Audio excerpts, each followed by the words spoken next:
வணக்கம். செய்திகள் வாசிப்பது சரவணா.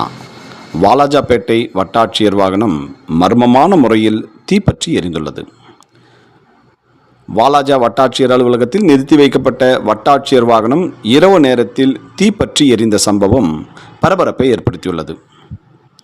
ராணிப்பேட்டை மாவட்டம் வாலாஜாபேட்டை வட்டாட்சியராக நடராஜன் தற்பொழுது பணியாற்றி வருகிறார்.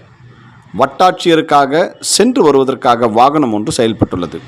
இந்த வாகனம் பணி முடிந்து இரவு நேரங்களில் அவருடைய வாகனம் வாலாஜாபேட்டை வட்டாட்சியர் அலுவலகத்தில் நிறுத்தி வைக்கப்படுவது வழக்கமான பணியாகும்.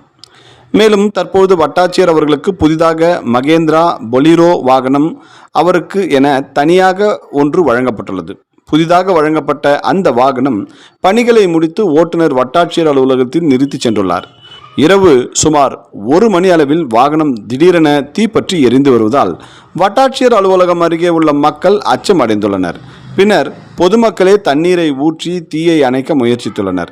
இச்சம்பவம் குறித்து வாலாஜாபேட்டை காவல்துறையினருக்கு தகவல் தெரிவிக்கப்பட்டு தீயணைப்பு துறையினர் சம்பவ இடத்திற்கு வந்து தீப்பற்றி எரிந்த வாகனத்தை அணைக்கும் பணியில் ஈடுபட்டனர்.